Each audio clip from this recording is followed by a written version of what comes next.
Hello, everyone, and welcome to Bxb'S Bits and Bobs episode 31. This is the Destiny show. There's no doubt about that. We are going to be talking about so much Destiny 2. I'm going to before I even introduce people, I'm going to throw this out there right at the top here. I don't know how you guys feel, Richard and Joel, who are, of course, with me today. But I'm feeling like some spoilers. I don't think I want. I mean, I don't know where you guys are at, Destiny. We'll talk about that. And if you don't want me to say anything specific, I'll avoid certain things. But not just for that, I would also quite like to spoil Game of Thrones season 7. So, so if we're cool with that, I wanted to put those warnings out at the top of the show so that you guys are ready, especially with the Destiny stuff. All right. So, where are you guys at in Destiny? Have you finished it? No, I've not done the campaign yet. I've just any of it. No, I've not finished it. I've just rescued Cade, and I am at the level cap. So getting there. I think I'm a little way behind you, though. I know Joel's a long way off. No, yeah, I'm merely sort of made it to the second world. I'm only level 9 at the moment. I've only had a chance. But the question is, Joel, do you care? I think there's certain aspects of the story that are probably very obvious. I don't know if there are any twists or as it develops that may interest me, but obviously you can tell from to be honest, anyone who's seen the initial trailer or played the beta would already know that there's sort of this aspect of a lot of familiar characters are missing, and that obviously your first steps are going to be going around trying to find out in the aftermath of this attack on the tower what happened to all these characters. So I think there's certain bits of the story that are going to be obvious. And to be honest, I imagine any big fan of Destiny has probably already played it excessively more than I have anyway. Well, I've had 2 days to play it, and in that time, I fucking hammered it. Yesterday was basically all I did. But we'll come back to Destiny shortly. Let's catch up on where everybody's at this week. I mean, I'll admit, hands up, I have been super, super busy with other stuff. My mind has been in other places with job interviews and meetings and all kinds of things like that. A lot of travel for me, which is a rarity in what I do. So I haven't been playing nearly as many games as I would have done in the last couple of weeks, which is why you might have also seen the site's been a bit quiet. There's not been a lot of updates between actually this episode of the podcast and the last one. I think we only had one piece of content go up, which was Joel's review. So, that's partly my fault, and I apologize for that. But trust me, it's going to get a lot busier. This season of games is on its way properly. So how have you guys been in the last couple of weeks? Have you been up to anything fun? I haven't really talked to either of you that much, or even like played any games with you guys because I've been so busy. So how you doing, Rich? How you doing, Joel? Do you want to go first, Joel? Yeah, I guess what's happened to me over the past couple of weeks. So, it's my son's third birthday yesterday. So it's been a lot of woohoo. Yeah, I know, big celebration. Build up to that. Lots of present organisation, party organisation, and things. So yeah, that's been a big factor in why I haven't really had much chance to do anything. The only other real thing that I've done is me and the wife sat down and watched the entire first series of 13 Reasons Why. Well, it's the only series of it at present. So I don't know if either of you guys have seen that. I have seen it. I enjoyed it. It's not the sort of thing I should enjoy. It's a bit MTV-ish, isn't it? Yeah, it's in the way it's sold. But yeah, I'm not a teenage girl, and I still liked it somehow. Yeah, so I can echo those sentiments. It's very sad. It tells the story of a girl who's committed suicide. So a high school student who's committed suicide, and she's left behind these tapes that sort of telling her story about why she did it. And she's left behind 13 tapes essentially, and each episode is as one of the other characters in the series is listening to these tapes and seeing how this whole story unfolded and how she ended up at the point of suicide and things like this. So that's the story it tells. It's very sad in places. I found some certain episodes I didn't quite enjoy the pacing of. I guess it was just felt a bit slow and draggy, but overall I was quite enjoyed the series in its entirety. It's one of the main reasons. Formula, isn't it? It builds up that formula. It's over 13 episodes, isn't it? And each episode is one of the reasons. Can I just ask a question? Is one of the reasons she may have topped herself because she's one of the kind of twatty hipster wankers that would record 13 tapes of something as a suicide note? Because that's ridiculous. Like, oh my God, how long did you plan this? How much effort did you put into killing yourself? You fucking drama queen. Jesus Christ. That You're gonna is do part it, of just the, fuck off. God damn it. Walk into the part of sea the or something. discussion around this show is Yeah. partly that is how much attention does this give to people who are considering suicide? Because my reading of it was this is actually quite positive. It shines a light on people who are experiencing these issues, and there's quite a lot of issues it goes through as to why she does this. But then it does, I suppose, inevitably glamorize it in a sense to people who might empathize with her situation, thinking, well, this is a Netflix show. It's all centered around this girl who committed suicide, and essentially that message lives on past her death and has this massive influence and huge ramifications for everyone that's of any significance in her life. She has this impact on them. So yeah, it made me a bit conflicted over it, really, whether or not I sympathized with her or whether I thought the show was maybe irresponsible. Do they address the fact that, based on what you just said, this young lady had more of an impact in death than she ever had in life? I mean, is that something they actually address, or is it just that's the conceit of the show? Because that's quite a tragic kind of not thing so to much deposit, that, isn't it? Not so much that she only has impact after she's dead, but people really only recognize the impact after she's gone. So it does kind of sell that message that once you're gone, you are more important. People think about you more. I tell you what, dangerous message. I tell you what, Richard, I've been thinking a lot about someone now that they've gone. Now that Tormund died on the wall, it would seem off screen due to a dragon. I've been thinking about him a lot and his beard and his love for Brienne, which we'll never get to enjoy because of his passing. He was the best thing about that season. Like every scene Tormund did, my heart was lifted by his gruff Viking exterior. Ben, fear not, Ben, because even if the worst has happened, he will be back as a White Walker. So do not panic. Like, he's okay. You will see him again. So that was a spoiler. I thought I'd start the discussion with immediately spoiling character deaths, because why not? Joel, do you watch Game of Thrones as well? Yeah, I've watched. You're all up to date? Yeah, I'm all up to date. Yeah. Probably should have checked that before I spoiled a character death, but hey, that's fine. I did warn you at the top that I was going to do spoilers. So we're all watching, right? Big warnings now, because this character probably isn't dead anyway, so it's not really a spoiler. You don't see it happen on the screen. The likelihood he's going to walk to Castle Black along the wall, isn't he? And then he'll be back around for the next season, because everybody loves him too much. They're not going to kill him off screen. Anyway, now proper spoilers. How did we think about Game of Thrones season 7? I know, Richard, you kind of did a big catch up running up to this. I did a catch up a few months ago, did like the last few seasons ready for this season as well. I thought the biggest, most obvious thing was how condensed it felt, but like I still really enjoyed some of the big beats, some of the story revelations. I kind of like what they did with Bran, because it's just like acknowledging the kid couldn't act, so like turn him into a Yoda-esque robot.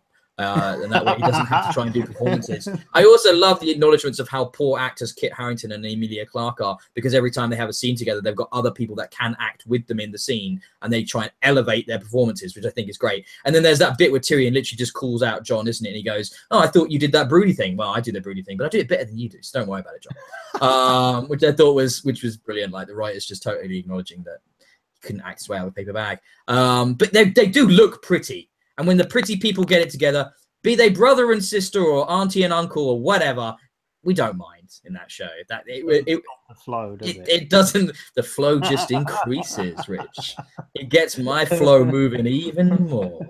So I think the way it works is that, so Daenerys is his auntie, if I'm correct in thinking. Yeah, that's right, and he's her nephew. And now they're boning, and boning while Tyrion stands and watches from the dark corner. That wasn't creepy or anything. No, I really enjoyed the season. I didn't even notice that. Was he? Well, he's outside the door, to be fair, and he's like, oh, there's like I think it's meant to be a moment of like, oh, he can sense that this will be trouble, but it really kind of across like he's just dogging. But that was the vibe. It's the kind of thing Tyrion would do, isn't it? Let's be honest. You know, he's happy to acknowledge all perversions. You know, that's just how he rolls. Yeah. I also liked Arya's transformation into the Terminator, which was good throughout the season. And I'm gonna miss Aidan Gillen, guys. I'm really gonna miss him. He's such a good actor, and I loved his mustachio twirling villainy. I know what you mean. I so wanted him to die, but now he's gone. I'm thinking, yeah, there's going to be a big little finger shaped hole in Sansa. No, rude. So like, yeah, I mean, I've just rambled on about a few bits. And what were your standout stuff? What bits did you really enjoy? Well, okay, I'm going to go the opposite perspective. I really didn't think much of this series. I thought that the pacing's obvious. It's awful. Just, you know, in the amount of time that I think Samwell Tarly leaves the Citadel to head up to Winterfell, the amount of time there that everyone else seemed to have managed to go down to King's Landing, back up to north of the Wall, back down. So it lost its very serious feel in that sense. I used to love how people used to take time to move to places. It felt very realistic. Everything seemed to play out in a very believable timeline. So that was one irritation. But the second thing, before you go on, the Sam thing, I just want to. It took him an entire season, didn't it, to get from the Wall to the where they Citadel, I think. And then it took him one episode to get back from the Citadel to the Wall. But it was virtually the only part I could pluck out of this season that, in respect to somebody leaving somewhere and then turning up somewhere else, that felt in keeping with the series as it originally was. I would say, whilst they were still following the books, everything else, you know, people were jumping around left, right, and centre. And then there was just other serious parts in it I just really didn't enjoy. I felt that they felt incredibly cheesy. Some of the combat sequences and things, I didn't quite like how what seemed to be major pieces in the story, as they got to the end of season 6, they were sort of painting the Tyrell and their army as a serious threat. You know, they were going to be a massive problem for the Lannisters and things, and literally it was dealt with in less than 3 minutes worth of footage. It was literally like they'd taken the Queen out on a chessboard. But just with no, you know, there was no serious place for them in the plot anymore. I just couldn't believe that they'd just done that. And then also some of the major moments in this series just felt so poorly done or so rushed. Like the moment where Tyrion goes back to King's Landing to meet Jaime Lannister. You know, that's the first time they're back together after he's seen him since he helped him break free, but he killed his dad. Everything just felt like these major moments where previously they would have built up massively to them just felt so rushed and poorly done. I just really didn't enjoy it. I think what's really clear is that now that they've departed from the books and the written material, they've basically gone, right, we're going to simplify and we're going to speed up. So let's take out a bunch of these moving pieces. So they talk about the Dornish ladies and their army, the Tyrells and theirs. Let's get rid of them. That's too complicated. The TV audience don't need 3 different armies. Let's just get rid of that. And then let's just speed everything up. Let's move it along at more of a TV pace, because I think we had a book pace before with the TV show, which made it had its own tone. And now they've done away with that. And while we're getting to the meat of stuff quicker, like you said, it doesn't feel like, because of that lack of build, the ramifications feel less, and the impact of decisions feels lessened because we're moving at such a speed. The thing I hated the most about that sort of thing was the tendency for this show to introduce a character that maybe you hadn't seen for a while, for them to then get killed in the subsequent episode or scene, just to be like, remember them, they're dead now. Tie that off with a bow. Let's get rid of that. They must have done that 3 or 4 times this season. The one that really stood out to me was the White Walker chick who came back. Oh, this was last season, wasn't it? The White Walker chick that came back with one of the Starks, literally just to get killed by Ramsay 5 minutes later. Like, that character hadn't been in the show for like 2 seasons and then killed off instantly. And then, there's a lot of that going on. Like, with the Tyrells and the Dornish chicks, I quite liked, I love villains. I always like heels and I love bad guys, and I love Cersei and how fucked up she is. I'm actually rooting for her at this point. I really, really don't like Daenerys, so I kind of just want her to lose and be humiliated in defeat, because she's such a... Well, that's the thing they do seem to be doing nicely, is that she's all talk about breaking the wheel, but when it comes down to it, I don't think she's any better or any different than Cersei, and I think that's where they're going to go with that. And I think John, now is the rightful heir anyway. So I suspect there's going to be some very interesting tension with that in the next season, where they end up. They're going to end up fighting each other, aren't they? So in some form or other, there'll be some betrayal or backstabbing. John needs to die as well, though. I get really bored of his pious. Oh, I don't want to break an oath. I just made an oath. Oh, he can die, though, can he? I think they made a very, very strong point in the previous series to highlight the fact that he's chosen. Yeah, in some sense. Obviously, he was killed, brought back to life, and then during the Battle of the Bastards, like everything there seemed set up to show that he, no matter what happened, he couldn't be killed. I think he is going to die. Yeah, they're all going to die. I assume once they've met their purpose, yeah. But until that point, he's invulnerable. You're probably going to have Gendry on the Iron Throne, aren't you? So it's like that's who it's going to be, isn't it? Baratheon's son. I don't know. I kind of feel they telegraphed him having a child with Daenerys in this series, and that will be his purpose. So once she's pregnant, he'll be gone. And it's the Targaryens famously only bred within themselves, didn't they, to keep the purity? So there is that, I suppose. Do you think they're going to find out? Spiders. Maybe they're going to find out and be wigged out, or they're going to just be like, "Yeah, it's still hot. Let's keep going." Branopedia will show up and be like, "By the way, I am Robo Bran from the future and the past, and I shall tell you that you're actually." And they'll be like, "Where's your proof, Bran?" He'll be like, "I don't need proof. I'm with the three-eyed raven." Shut up, Bran. Get back in the corner. Did that scene with Bran and Sam not feel? It's like Sam literally turned up. He's like, "Oh, hi, Bran. You made it back to Winterfell. I hear your brother's here now." And he's just like, "Oh yeah, he's not my brother. He was just like, yeah, someone, and then just tells his whole backstory. And it just felt so artificial.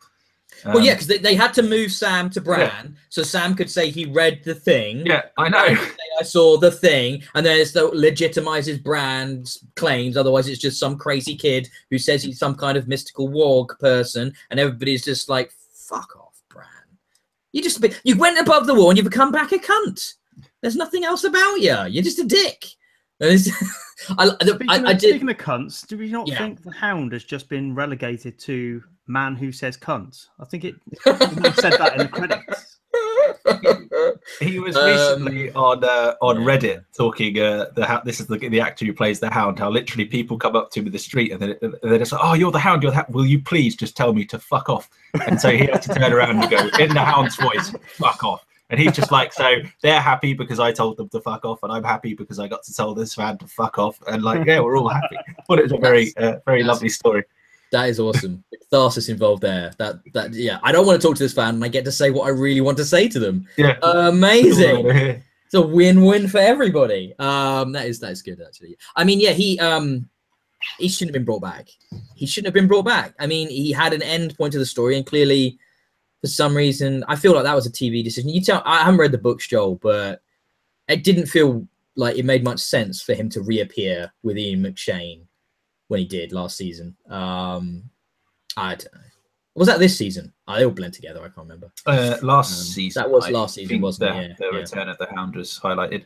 There was one other bit that. So I'm sat there, and this is when they went north of the wall. So they're on their way to steal a White Walker, so they can take it back and show Cersei. And there's having that big fight on the ice, and literally you just suddenly see a White Walker grab someone and pull them down. You're like, "Oh, which one of the cast members had died?" Oh no, it was just some extra. And then this happened like 5 times, and the whole time I'm expecting, like pausing, I need to rewind to see which of the major cast members has suddenly died. And then it turns out that they had sort of 5 or 6 red shirts with them. The funny you didn't see in any other scene while they were walking. It's So when the Northern Avengers walked through the wall on the previous episode, and you saw them walking out, and there was just them, they must have stopped and waited for 6 extras to catch up to them just after the camera stopped rolling, because they weren't there before. And then it's like there are wide shots of them when they're like trekking, doing their Lord of the Rings moment. And again, red shirts not always apparent, and yet there were plenty there to die. And then they killed the one person that dies there that matters. Died in his sleep. It wasn't even in combat, and I'm like, why? He was really. First of all, I really like that character. The priest guy. What was it again? He had like the he kept bringing back the other guy. I can't remember his name. Yeah, he was fun. He's played by that comedian, wasn't he? Dennis Pennis. Yeah. And And he died in his sleep. And I was just like, oh, and then with the hound go, oh, it makes you feel better. It's a good way to go. And it's just like, oh, but oh my God, the strategy of that entire exposition, right? That you have what ends up when Daenerys shows up, you've got the two major leaders on this complete bullshit quest that makes no sense at all that it needed to be done. It was just, it just wanted to introduce an action beat and a way to give him the dragon. Give the Night King the dragon. That's all that was. And it was just like, it doesn't make any fucking sense that you'd risk all these massively important people to go and get a zombie. Like, are you fucking kidding? That was so dumb. It really annoyed me. Especially after something as grounded and realistic as the Battle of the Bastards, which felt great last season. You then see them doing this just like no strategy, no thought, no tactics, and it was just fucking lame. However, when that dragon showed up with the Dothraki to take on the train, the Lannister train heading back to King's Landing, one of the coolest action beats ever. The fact that the dragon breath is basically napalm, the way, oh man, it was so good to finally see a dragon in proper combat. Yeah. That excited me. However, I was rooting for Bronn to kill her the whole time. I really wanted to see one of those spears go through her chest and just take her out, but well, I'm sure it's coming. But that was really good. Anything else you guys wanted to bring up? I mean, Joel, I can totally see your problems, Joel. However, I was swept along on the waves of hype and excitement, and I did enjoy it for the most part. Definitely problems, though. Definitely. But, you know, the next season's only going to be, I think, 1 episode longer. I think or 1 episode shorter, actually. No, shorter. I think it's 6 episodes, isn't it? That's right, yeah. And it's not going to be out until 2019. So we've got plenty of time to wait and ponder and lose all interest. I thought it was 5 episodes. So, yeah, I do worry about that last series. I think it's 6, but I think they're all going to be like an hour and a half long from what I was reading. Right. Yeah. The last bit of this series, the collapse of the wall, did that actually happen? Because I've only watched the episode once and someone's told me, oh, no, that was just Bran's premonition. Didn't actually happen yet. I didn't pick up on it. I'm pretty sure it happened, yeah. Now you've got me questioning it. But that's what I thought. But I think the scene before, it's Bran thinking about it and his eyes going all glazed and shit. So I don't know. No, I'm pretty sure that happened. That would have made very little sense to end the season on a premonition. Like exactly what I told my father-in-law. Idiot, but I think that was definitely meant to have happened. Yeah, and it was kind of amusing that the only reason that actually happened was because Daenerys was a cunt and went up there with dragons so that he could get one, because they couldn't have actually brought the wall down without it, because the wall was magically bound and they literally could never have passed it. So until the dragon showed up, they were stuck above the wall, and then she gave them what they needed. So, you know, so that means the White King, or what's it called, the Witch King? Is it the Witch King? Something like that, whatever. He's actually Bran, and he's actually fucking them all over. That's actually what's going on. Have you heard that theory? No, interesting. Yeah, the theory is that he is Bran from the future/past, where he's kind of gone in a future point. He's walked into the past and got stuck in the past in that guy's head, and has become, that's what makes that guy into this bad guy. Because it's all kind of, it's a bit like Star Wars mythos. It's like, you know, the idea that it's cyclical and it's predestined and all that sort of stuff, and it will always just keep happening. Yeah, the proper King of the North, then, really. Yeah. Bran. Yeah, I really hope they fuck up King's Landing finally as well. That'd be funny. I think they should just walk straight down past Winterfell and just go and get Cersei in the next season. That'd be amusing, wouldn't it? I love Cersei. Anyway, what else has been going on? You watched Fear the Walking Dead as well, but nobody cares about that. First. Yeah, why have you seen it? Do you like it? No, it's garbage. Does no one like it? I've just never. My wife watches them. I've just never sat there. I don't know. I just can't get into the idea of a zombie TV series, especially when my wife's just like, I can't believe they killed off one of the main characters. I'm like, surely he'll just be back as a zombie in the next episode. Like, chill. But no, yeah, I've not really got into it. Just chill, man. Just chill. I think the problem for me is I would already burn out on the main Walking Dead TV series when Fear the Walking Dead came along, and the prequel nature of it. You know, let's all be ignorant of what these things are and all bumble around confused in the beginning and out. I've seen it so many times. Yeah, there is kind of that, but it takes a different route to The Walking Dead as we know it, because that's well established now, and I don't think that setting is really going much beyond where it is. But so at least Fear the Walking Dead rewinds a bit and gives a bit more time to drawing out the period of the fall of humanity. Really, when Walking Dead, the original series, humanity is pretty much done. Society is done from the first couple of episodes. Well, not from immediately, because he wakes up after it's gone down. Wakes up after it's done, yeah. Yeah. So this drags that out a bit and covers things that the original series doesn't. So it is a worthwhile accompaniment to it. But we don't find out why, do we? Why zombies? No. Why zombies? No. I think that's a very conscious decision on Kirkman's part that they're never actually going to address that, as far as I know. But okay. Do you enjoy? You're liking it? You enjoying it? Yeah. I mean, I think Series 3 is running at the moment. I'm halfway through Series 2. And yeah, I like it so far. It's good. If you like The Walking Dead and you want more, this is a nice spin-off. I was reading some stuff about Romero recently, and lamenting his passing and stuff like that. And I think I'm more likely just to go back and watch his films. Well, the first 3 anyway, because after that they get really bad. They do, don't they? Oh, so bad. But yeah, it's all like a poor imitation, I find. But I do love my zombie fiction. So I haven't read much in a while, so I might delve back in. I just want to give a quick shout out to a little bit of tech I got in the last week or so, which has really impressed me. Actually, I took advantage of Sky's deal at the moment for another £12 a month. I've got Sky Q multi-room set up in my home now. Have you guys got Sky Q? Nope. I haven't, but obviously, as I used to previously work at a set-top box manufacturer, I know all the intricacies of how it works. Didn't know that at all about yourself, Joel. That's kind of interesting. I didn't know that at all. You were a set-top box manufacturer. I did. But I've never had multi-room before or anything like that.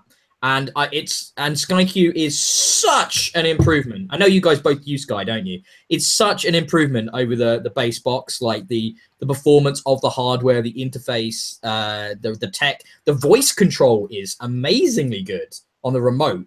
Absolutely, like I was blown away by its recognition software. Like so much better than say like a Siri or Kinect or anything like that on Cortana on Xbox. Like, oh my god. And yeah, I've just found it pretty seamless. And the fact that I can continue watching on my phone or my tablet or I've got another box set up, or, it just knows the position of all the shows wherever you look, and your whole library is available on your mobile and everywhere else. And you can watch live TV on your mobile as well with this, which I don't know if that was something you could do before, but it's like black magic how well this works. So I was proper impressed. I think you could do it. Sky had all those services before. This brings them all together in a much more seamless fashion. I think the previous generation of boxes were pretty limited with regards to sort of catch-up services and things. They sort of very much, the satellite broadcast is very one way, and this Sky Q stuff's very focused on like two-way content delivery now. So yeah, I read a lot of positive and good things about the whole thing, and the whole system looked and read very nice. Did you get the silver main box? Yeah, so I got the fancy one, the best one. Oh right, so that does support the 4K service that will steadily roll out over the next probably 5 years. I should expect they'll start upping it. No, I can't wait to try it. I'm 4K TV is the next thing. Xbox One X. The guy who installed it was really good as well, and pointed out the 4K won't work as your pass through on your Xbox One X, so you need to plug it in direct and stuff like that. He really knew what he was talking about, which is nice from tech support. Usually they're fucking bumbling idiots half the time, the installers. So this one was actually really on it. And no, I mean, what I don't get, what the most impressive thing for me is with my satellite box, the little box I've got connected at the moment, just behind here, me with where I do my reviews and stuff. There's no Sky connection. It does everything over Wi-Fi, but there's literally no discernible delay to watching live TV or getting the recordings off the main box or any. It happens instantly. And I can't really get my head around how that's even possible. It's incredibly responsive and just works like flawlessly, which is kind of clearly what they strove for. And it's not something I'm used to with this kind of tech. So proper impressed. Yeah, really impressed. I mean, only £12 more. I was like, yeah, fucking do it. Oh, and I got the newest hub as well, which is much better. Dual band, AC, all of that stuff, much better than the old Sky hub as well. So really good service so far. Fingers crossed it continues. But to be fair, I started off with Sky with just TV, and their customer service and everything has been so good over the years. I now do everything through them. I think broadband, phone, you name it. If I can do it from Sky, I'm probably going mobile as well. When my contract's up, but like, yeah, they just cover the whole thing really well. I know Rupert Murdoch's an arsehole, by the way. I know, but like, you go up enough corporation ladders, they're all arseholes, aren't they? Really? I mean, I guess. It's tricky. Anyway, Rupert Murdoch is probably the worst of them, though, isn't he? I don't know. That's kind of why I'm not with Sky. Yeah, I thought you were with Sky. Oh, sorry, Rich. I thought you were. I assumed you were. Okay. I do kind of need to look at my package because I've just got a crappy old TiVo and it is balls. That was the main thing I noticed. I just had the Sky HD box, and it was the performance and the interface was so fucking slow and just like sluggish, and you'd have to restart the thing every 5 minutes. And well, that's an exaggeration, not quite that bad, but yeah, this new one is just fucking super quick. Like, they've really put time into the tech, and you can tell it's been developed well. But anyway. Is that point on the 4K though? I know you haven't got the 4K TV yet, but you can't use the Xbox pass-through even on the One X. Xboxes? No, it won't do 4K. No. It's not HDMI 2. It's only HDMI 1.4 pass-through support, so it can't do. Is that the same on the X? So yeah, it will be. Yeah, I think so. Same as on the PS4 Pro, I think, as well. That won't do HDR pass-through anyway, though, is it? Sorry, yeah, no. I mean, what I meant was the PSVR breakout box is what I meant, which that will do 4K at 30, but will not do 4K at 60 with HDR. It's a pain in the ass. Flipping it! Yeah, I have to swap the wires around every time I'm using it or not. So that's bad. That's fun. Yeah. That's great. Well, good consumer solution there. Brilliant. I didn't think VR could be any more messy, but there we are. Yeah, I'm glad I waited, and we'll continue to wait. I think we should probably, well, it's in the description of the show where we can talk about whatever we fucking well want. So we just did talk about a bunch of TV. This isn't ostensibly just a video game podcast, so we are gonna get onto the video games now, and let's just get right into Destiny 2. Okay, I'm doing the review for this. It's a small little release from an indie studio. Have you heard of them? Bungie. I believe they've got some kind of weird little developer outreach thing happening with Activision, which they've got a little deal going on. Mario Kart, yeah, Marathon. Definitely. Marathon. I thought you said Mario Kart, which made even less sense. But I was just rolling with the bit, man. Like, don't kill my flow. That's weird, actually. You mentioned Marathon, previous Bungie product. Holy crap, Destiny 2 is Halo. Like, it's like someone at the studio went, right, we departed way too much from the formula. Joel's dead. Joel's fallen over. What's happening with Joel? He's collapsed. I was closing the window. It's pretty cold. Oh, okay. It was all very dramatic, and like I was very distracted by the noises and the movement. I'm like a T-Rex. Right. So yes, Halo. It's like somebody went, guys, you went too far away. You've gone too MMO. Bring it the fuck back. And they have that to the point where there is a tank level in this game. There is like a proper getting in your Scorpion, fucking up a bunch of dudes level. It's like, and it was like I was playing this and I go, my God, this is fucking Halo. This is why I'm enjoying this so much. This is let's bring in the cutscenes again. Let's give you characters to care about. Let's really hammer in that story and have those levels that are designed for certain specific combat experiences, just like they used to do in Halo. And guess what? They're very good. They are very good at that kind of shooter, and it shows. The rumor, this isn't a spoiler because it's a rumor, but the raid supposedly is going to have a massive space combat section, like they did in Reach, if you remember rightly. Yes. So imagine that with your custom ship and how cool that could be. That would be so. Cool. It's a rumor. Yeah, I was going to say I had the same feeling about it. That the story missions in the original Destiny were much more. Well, there's no real. There was just a one structure thing, wasn't there? And all of them were kind of much the same thing. Reach a waypoint. There's a load of enemies there. Shoot them all. Or there's a boss there. Shoot it till it goes. And there's more variety in this. Like you say, there's vehicle sections and different things happen in the missions that mix it up a bit from one another and give it more of a texture as a single player campaign. And I think it works as a single player game now. It didn't before. Yeah, Destiny, it really does. Yeah. Yeah, Destiny was very much had a story, but in Destiny 2, they want to tell you the story. Is very much how I feel about it. It's the first thing I noticed, and I don't think this is too much of a spoiler. Well, we've already spoiled other aspects anyway. Is sort of after the initial mission at the tower. Obviously, you've got all the familiar characters that they did manage to give some life to by the end of Destiny 1. You go for that entire sequence, and then after being knocked off the tower by the antagonist ghoul, you wake up, and then suddenly, for the first time in my life, you're seeing your character kind of from a third-person perspective. You're limping around, sort of playing this sweet bit of violin music to try and sort of show the somber and sorrow, sad nature of the situation you're kind of in. The sort of the Earth's last city has fallen kind of thing. And I was just sitting there thinking, there's something really weird about this, and that's when the third-person camera clicked. I was like, I can't recall them ever doing this before. This has always been a first-person game, and here they're actually trying to do some different play to try and Well, whenever you took out a sword, whenever you take out a sword, whenever you get on a sparrow. Yeah, you're right. You're right. Yeah, sorry, there are some elements. Not. However, not for story delivery though. Yeah. No, that was a really cool moment. I thought in general. It's an easy device. It's something I've seen before in games, but it was well implemented. But you touched on something there that I want to give a sort of singular shout out to, which is the music.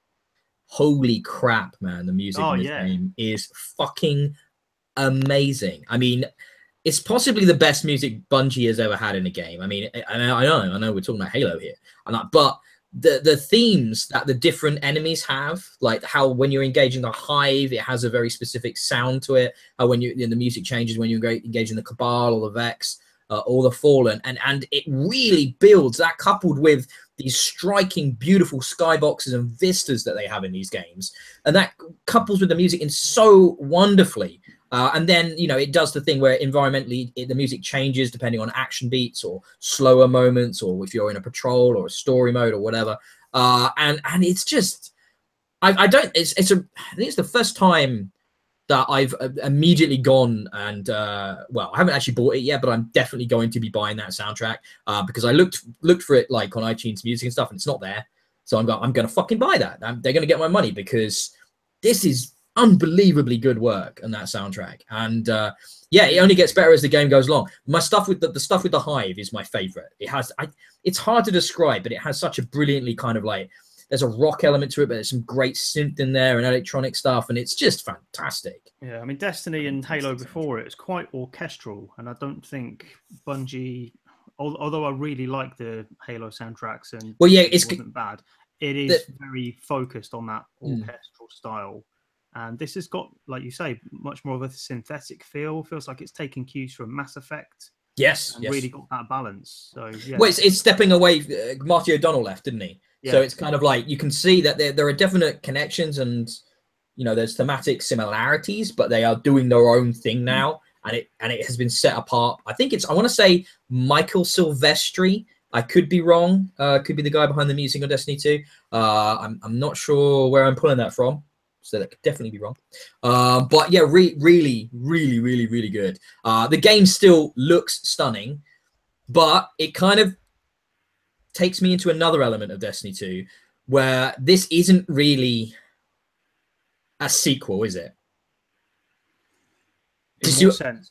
Because, well, what do you expect from a sequel in a film or a sequel in a game? You expect bigger, you expect prettier, especially in a game. You expect scope sort of increases. I don't think that's here. I think the story is longer. There's the same amount of worlds. I think that it's interesting that all the worlds have a patrol zone. So there is an explorable nature to all of those environments.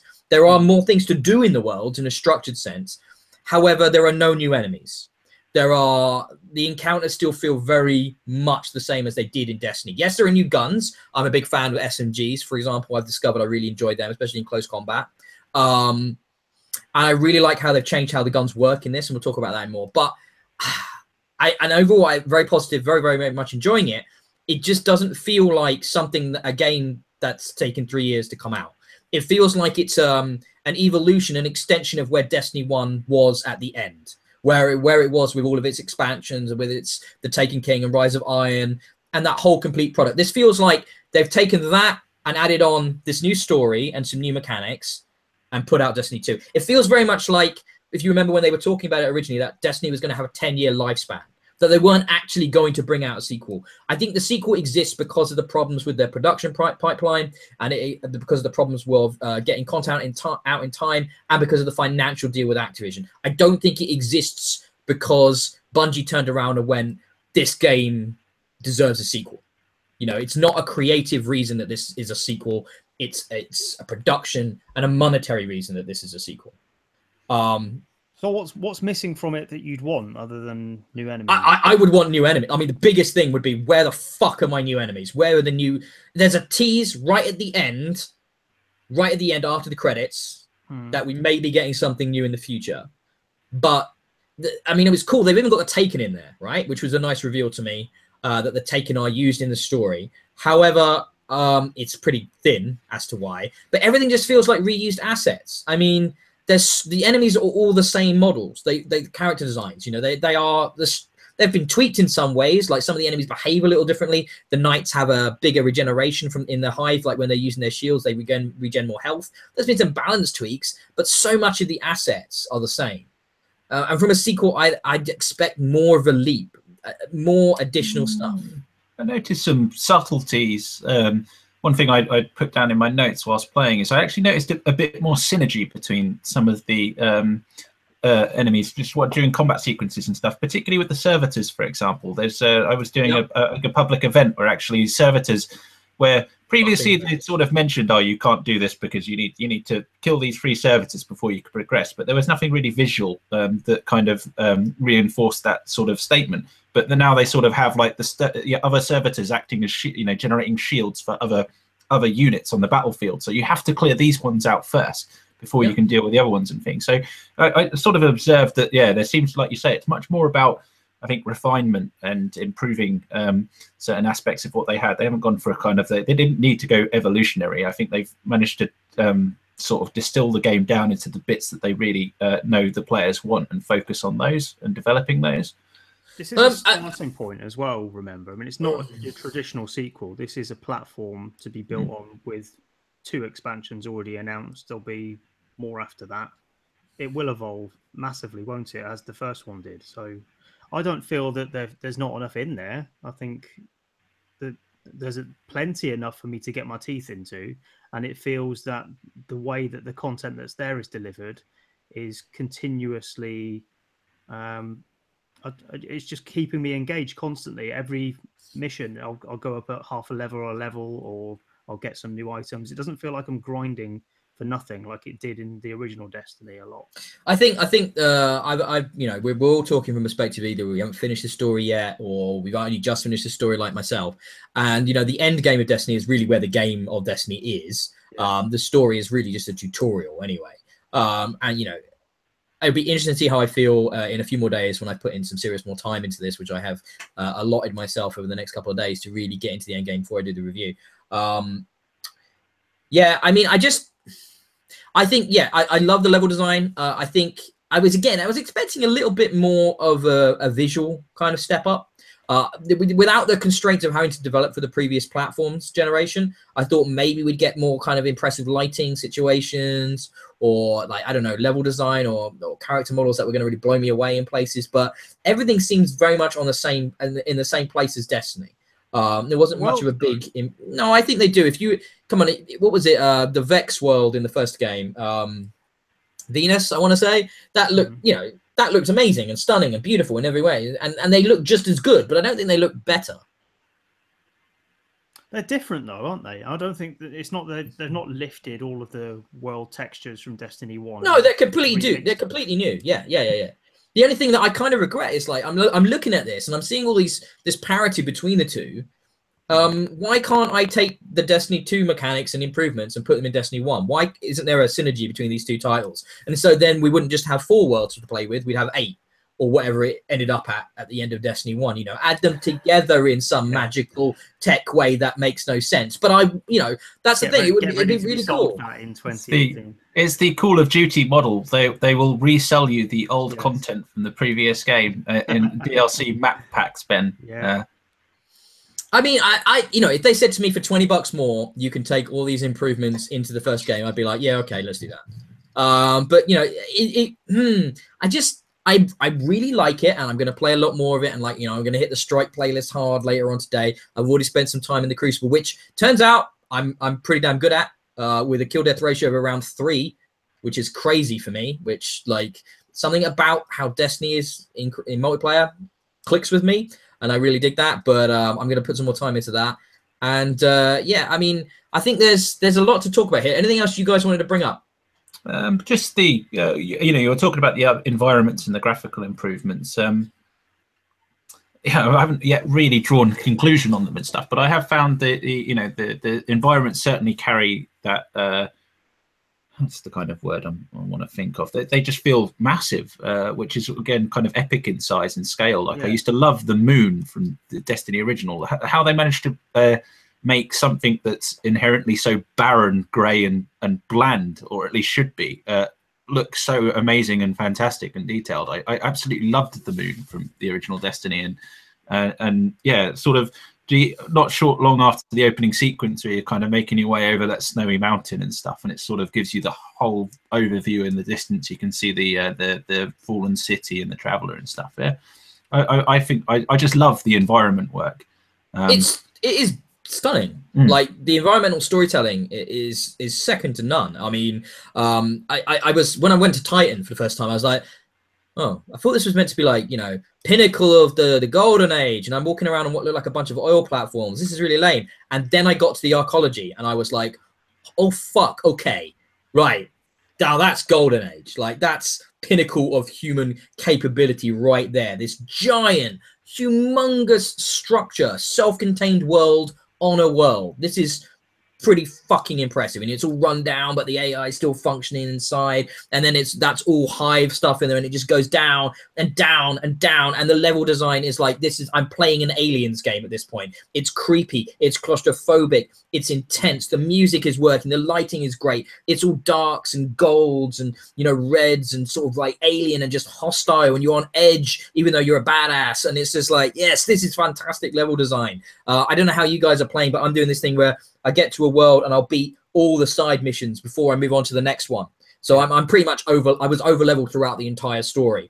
So that made the final boss fight somewhat of a joke, but yeah, then you can't really avoid that, sadly. I think we're balancing the game in the way they have. But yeah, how did you guys feel about Gaul? I mean, I really like the way they have these cutscenes that cut to the Cabal's perspective, and they really sort of flesh out his character, because you don't get really any interaction with him until the very, very end. So I think possibly they realized that, and they kind of went, all right, we're going to need to make you care about these things, about Gaul's wider story as you flit around the solar system doing your kind of getting the band back together. And I kind of dug that. I enjoyed that. He's got some really good stuff in there with the speaker in those cutscenes. Really, really good. I don't want to spoil where the game ends and where you end up the story. It's just like, yes. So I look forward to you guys getting to the end point. I won't spoil that. He seems, I haven't seen too much of him, obviously, for me. My first initial thoughts were like, with his little face mask and stuff, made me think of Bane a bit from the kind of Batman series and things. But I'm just trying to find where the message window link is, because I want to see if I can. Can you paste images in here? No, I can paste a link to an image. Have a look at this image. I came across this on Reddit and it made me laugh. He does have a similarity to a grunt. Yeah, he is like a giant grunt. He's is he the commander of the grunts, or so?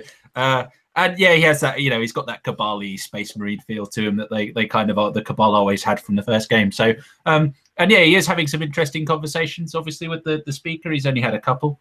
So I'm enjoying how this is going to play out. For me, the weirdest bit about the story was the introduction of the Almighty, and how it kind of came out of nowhere, almost like they went, we need a bigger threat to propel you around the solar system to, you know, to find the Vanguard again. And it was like, oh, there's this big thing by the sun, and it's going to destroy the sun, and then it won't matter if you have your light or not, because the whole solar system will be destroyed. And I was like, oh, okay then. Nobody mentioned that. I thought the fact that he took the Traveler was pretty bad, but I guess this is worse. Cool. Better fuck that up, and you do. So yeah, that was cool. How do you guys feel? This is a good one. This has come up from a few people I've been speaking to. How have you guys felt about the very conscious decision to not give you a Sparrow until the very, very end?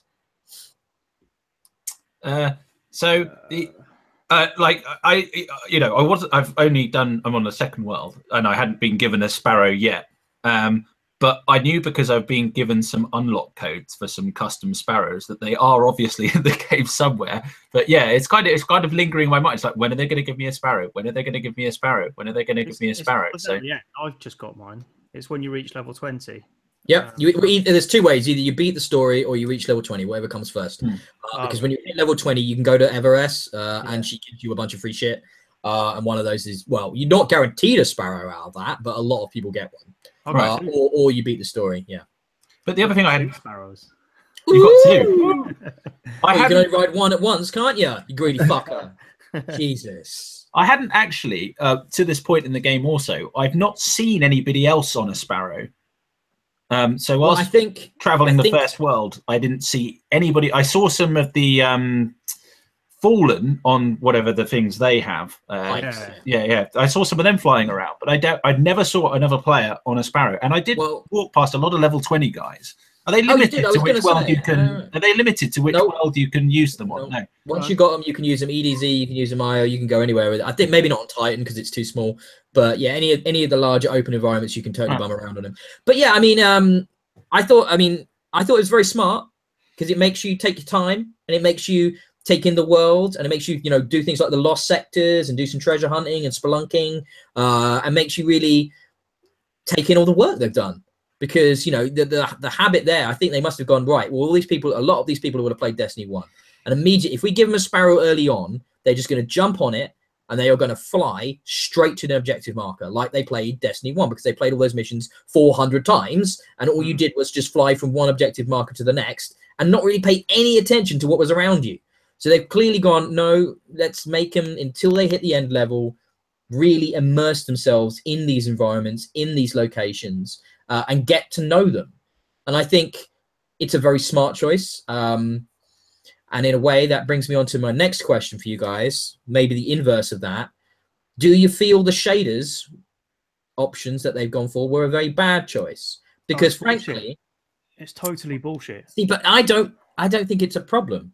Because you haven't hit endgame yet. Trust me, mate. You get so many fucking shaders from everything. You don't need to worry about using them.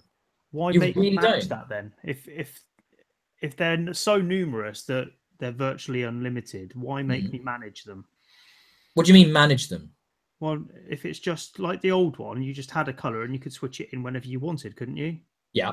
What's wrong with that? If they're going to give you so many that you're never run out, what's the point? Right, so Everest and her bright engrams, right? The microtransaction stuff in Destiny 2. You get a bright engram every time you level up, right? So you get that shit all the time, especially if you've got some of the buffs running in the strike playlist. You're probably going to level up twice in an hour. So you get shaders from that constantly. You get shaders from beating strikes. You get shaders from engrams. You get shaders just thrown at you. So you're saying, well, why monetize it? Well, why not? If people are going to buy stuff that they're going to get for free, then that's on them, isn't it? I mean, you're not forcing anybody to do that. It's not. I don't think that's gross in any way. Considering the pay aspect of it. Okay. Just the inventory management. Oh, the controversy has come from the fact that you get them in the microtransaction bright engrams. Well, I'm not bothered about that. I mean, if people wanted to pay for extra palette options without it being a dispensable product, something that you can just add to your ensemble and choose it whenever you like, I'd be fine with that. But why make it disposable? Why have I got to find another one when I've used? Because it's just a laugh. I mean, so far I haven't seen any shaders that have made me go, oh wow, I've got to use that one. because I'm not at a point where I've settled on a look yet. You know, you're not going to settle on an armor thing until you get into the higher levels of the light, where you're like, this is the gear I want. This is, or maybe you got a couple of sets, a couple of different loadouts, and you're going to really hammer down on them, and then you're just going to try and, you know, infuse into them. I haven't got there yet, but when I get there, then I'll start thinking about how I want my character to look. And, you know, people were saying, oh, I'd have one look for the Crucible matches and I'd have one look for PvE, and then I just switch between them. I'm like, well, sure, but why don't you just have a bit of fun with it? The fact is, you can put the shaders now on your gun, and then all your different guns and all your different armor pieces independently, so you can completely mix and match your look, and just, it's just a bit of fun. Who cares? Like, I mean, if you're really worried about the fashion of your Guardian and you're having a cohesive style, I mean, like, what the fuck, man? This is Destiny. What game? Go play Barbie's Fashion Simulator on the DS or something, if that's what you're looking for. That's why it's in there. Yeah, but I don't think Bungie care about it. You know, they've given you lots more freedom to do with what you want. And if you want to fucking spend £400 on bright engrams, then, you know, good luck to you. Have fun with that, Mr. Whale. You know, I don't see a problem with it. I think they've gone down a different direction with it. They've gone down a different direction with a lot of things. We haven't even talked about how fucking weapons work yet in this game, which is totally different. So I think the fact that this is the thing people are moaning about just proves that they've done a whole lot of good and a whole lot better with Destiny 2 than they did Destiny 1. If the only problem you can quibble over is your fucking shaders. That's definitely true, but I think the shaders thing is bullshit. I mean, it puts me off using them. At least don't use them. Well, I would want to use them otherwise, though. So I don't understand why they've made it that way. When something that, you know, it doesn't make a big deal. It's not a big deal. It doesn't make a big difference to me. It's just colors on some armor. But if they're there, I would like to be able to use them. I feel like I can't. Just trust me. Just use them, man. Just use them. It doesn't matter. That you will have. I've already got like half an inventory, half a vault full of them, like already, and I've only hit endgame yesterday. So like, just use them. Like, seriously. Joel, how do you feel about shaders? So I've not really formed an opinion on them yet. What it's mainly because I don't think I've actually got any. I haven't actually found any whilst wandering the world or looted any from anything so far. Sounds to me very much like that they've done is they've emulated the model with the chroma from the previous Destiny now, which was a bit more. Am I right in sense it's a one-time use thing and it's tied into that piece of armor or item you apply it to? You get one drop that's got 3 or 5 uses to it, and you have to apply that individually to pieces of armor or weaponry. Oh, so not the entire set, you have to apply it to each individual item. And then if you wish to change any component of that set, you then could end up with an unmatched piece of color, which is I can sense a bit of the frustration, I guess, mainly because it feels probably like a regression into how things used to be as opposed to a positive step forward. Now, I'm not normally one who I don't really care too much about cosmetic stuff in games that often. I don't tend to spend hours customizing my look or anything, but I did use the shaders in Destiny. I think what I had is I had, there's a red and black color set. I quite like that. I will just stick that on and probably never worry about changing it. But what it sounds like now is that won't work anymore. I can't just do that. I will, at some point, as I'm changing my items around and getting better armor and things, I'll steadily lose that red and black look that I had settled on, and then hence have to find more matching shaders to reapply that color. Yeah, it does feel regressive. It feels like if in Forza they took out the auto upgrade thing and just made you do it all manually and you've got to pay each time to do it. It just feels, well, fine, you can do that, but why make me do it? It's not that big deal. Why make it work? Too much effort. Look, I mean, what we've learned is that Bungie are reactive, that they will listen to feedback, that they will make changes. I know Luke Smith, the game director, has already said this is what it is, but you know, I think they might make some tweaks. I mean, the Osiris focused DLC is out in December, for example. So you know, it's not going to be long. We're going to be getting new content and all kinds of things. So you know, we'll have to see what happens. So let's talk about the guns a little bit. How do you guys feel about not leveling up weapons anymore, and that you kind of get less freedom to be creative with things such as exotics and stuff like that? Didn't even notice. I'd forgotten you could do that, to be honest. I mean, the thing for me is that was a huge part of endgame Destiny, that, you know, you'd get a new weapon and then you'd like level it up and you'd pick the way you'd want it to be loaded out. Like there usually be 2 or 3 options in each tier. And there's still options in the legendary weapons. However, you don't have to unlock them. It's from the as soon as you get it. But with the exotics, the loadout is fixed across all the tiers. So you don't get to pick any changes. What I don't know, however, is if you get a different drop of the same exotic, if it will have a different loadout, which is possible, I suppose. It could be running off an RNG situation with the actual loadout. So that could be interesting to see. I haven't had any dupes yet, but when I do, I'll do some comparing and contrasting. You know, they've done a lot with streamlining the interface. They've done a lot with streamlining, you know, things like the leveling up. They're trying to make it simplified. My only concern with all that simplification is that does it take out a lot of what brought you back and back and back for the end game stuff, for that grind? If it removes all that grind and that desire to like tweak and optimize and, you know, go for the best path for maybe a raid or a strike run or something like that, or a nightfall, does it take away some of the interest to bring people back? And that will be very interesting to see over the next coming weeks and months and stuff, and with myself personally and with you guys and with the wider community, if people are going to continue to be drawn back to Destiny 2 with the way that they've done these and implemented all these changes. There are numerous changes, way more than we've spoken about now. Is there just custom options available in base Destiny 1? Or is it that's in later? That's more difficult for me to say. I mean, the gun leveling was there from the beginning. Yeah, they were. I can remember one of the things I really did quite like about the sort of customization of the weapons was the ability to choose a different type of scope. Was one of them. You could tend to sort of still do that. Yeah, so you can still can customize the scope on your weapon. You don't get custom scopes on green and blues, but when you hit legendaries, you do. Right. When you get your purples, you'll be able to change them. There's usually 3 options. It's just you don't have to level up the gun anymore to do it, which is, I guess that's good. But at the same time, it doesn't encourage you to then get into the strike with that gun and play. There's also, I was talking to Mark, friend of the site, often has done various bits of content here last night, and he's a bit further on than me, and he's already settled on like a set. He's got purples across the board, and he's already settled on what he likes. And what he's doing is totally different to me, which is he is getting new gear and infusing it into the gear he already has, right? So whereas what I do is until much further on with the light levels, I won't probably do this until I'm getting close to 300. But if I get a new gear that's better, I just apply it.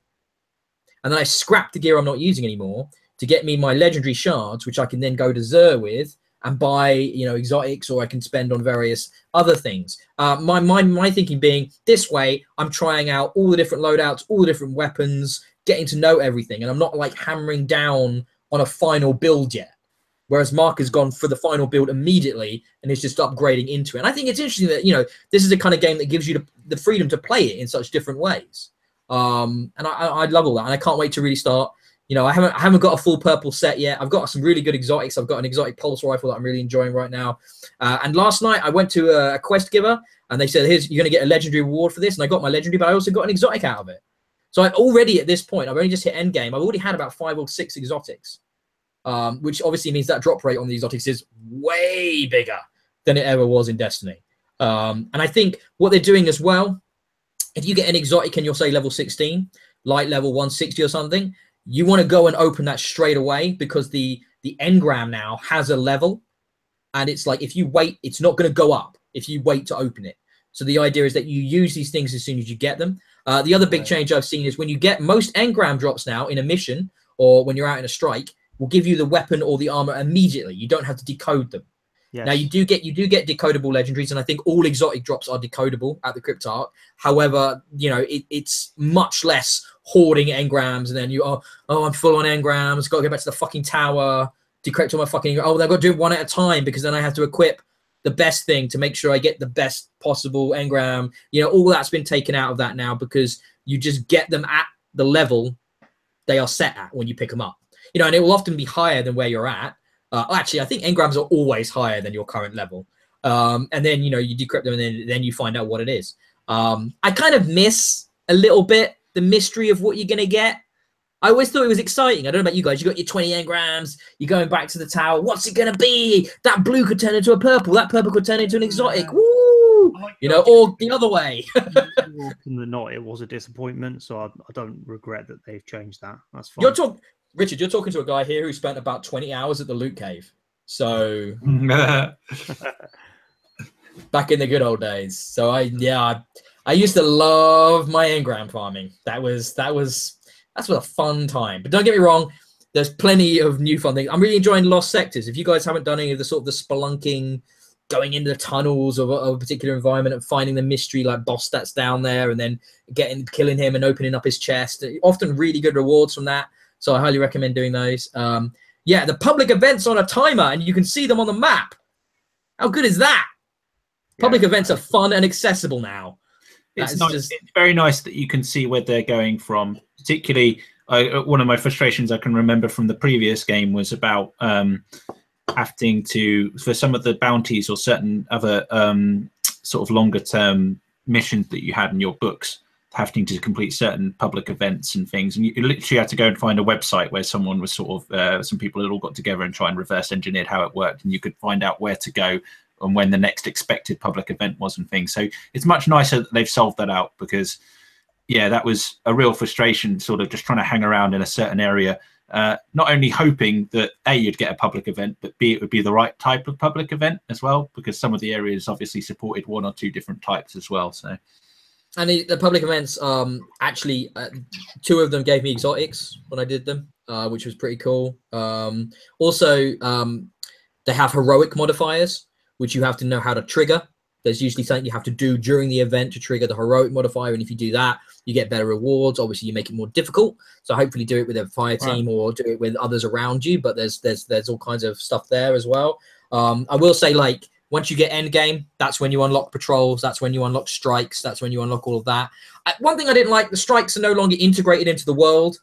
Strikes aren't like on the map with the other things. You know, part of the story like they were in Destiny 1. Which I think is a bit of a shame. They're kind of like pulled out and just, you know, like a searchable hopper like Crucible is, which I kind of like that integration. I know it was unnecessary, and this is a streamlining measure, and it's just like, you know, here's a playlist for just doing some PvE stuff. There's another thing as well that's PvE, which is the flashpoints. I haven't done one of those yet, but I'm going to probably do that later on today. Lots of rewards from those as well. Yeah, there's loads of good stuff in there. We're going to talk about this again, I'm sure, in another 2 weeks. Where we've all had more time and hopefully have a chance to play together, which would be nice. But yeah, I'm digging it, guys. I'm really enjoying it. You know I was a bit negative at the beginning here, but overall, I think it's a massive improvement. And I like Richard said, it's an evolving platform, and I can't wait to see where they're going to go with it.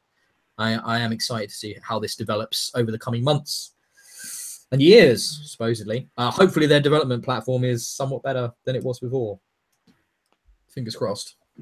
Yeah, no, so far my first impressions, really enjoy it. Like I say, it's at its absolute core, it's just got that gunplay and feel that I absolutely love. Great. I don't think there's anything better personally for me that, you know, out there that feels that good.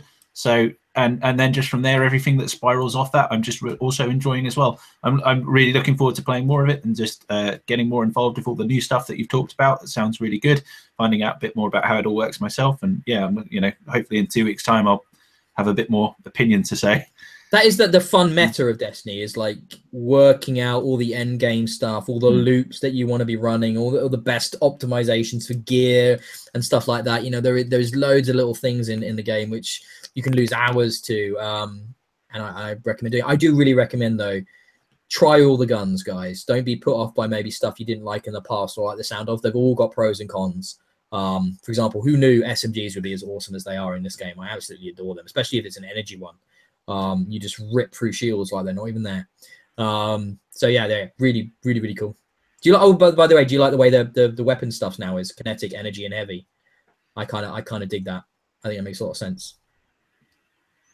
Yeah, to me, you've still got 3 weapons. It's slightly muddled it around a little bit, but yeah, I do like the kind of I can have 2 scout rifles if I wanted. Seems quite, you know, yeah. Quite, well, it gives you a bit more options for loadout. I think heading into some of the, you know, when you're thinking about nightfall strikes and that, and trying to optimize how you want to go into those, I think it gives you a few more options as a player. I like how there are clear use cases for all the different weapons. I like how, you know, energy weapons pull down shields, and if it's the matching energy weapon to the shield, it will proc off of the shield and cause like a damage explosion, which has AOE as well as doing damage to that main target. I like that. There's still loads of customization with the weapons, even though they've removed leveling. You can change the energy weapons energy types. You can switch an arc. for a flame, wherever it is, to avoid and stuff like that. So you can do all kinds of stuff like that. The only thing I'm missing, guys, is I've got no more Sunsinger Warlock class, which is a little bit upsetting because how I used to play was I'd get my special and we're doing hard strikes. And then, you know, when everybody else wiped, and myself, I'd res myself, save my team and be the hero. And I can't do that anymore because they got rid of that class. A little bit sad. Now I throw swords instead. Move on. just let it go. Just living in the past. Well, you'll be missing it as well when you fuckers wipe on a strike with me. And you'll be like, well, save us, Ben. And I'll be like, I can't do it. I don't have the power. Yes. So other things that don't have the power, here we go, would be Rachel from Life is Strange. You can't turn back time like Chloe did, if I remember rightly. Oh, but she can be a snarky bitch, though, which is almost as good, isn't it? How's it going? I mean, right, Richard is reviewing Life is Strange Before the Storm, episode 1. He's also going to be looking at subsequent episodes as well. He's a big fan of the first Life is Strange.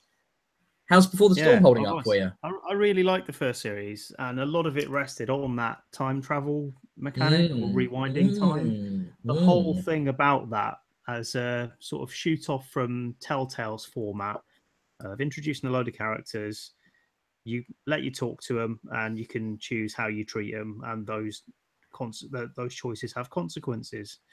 With Life is Strange, that mixed that up a bit, and you could see the consequence before having to commit to it. You could rewind through the conversation and go a different route if you wanted to. And that was strange. It did, in some cases, it made you feel as if there weren't really any consequences because you could just back out. But it did make it more interesting. And I think that having moved on to this prequel now, it is a prequel rather than a sequel, and having that ability stripped out, it's lost a lot of what it was, I think. What it's been replaced with now, because you're playing Chloe, who was the friend of Max. Max was the protagonist in the first game. Chloe doesn't have this time travel ability thing.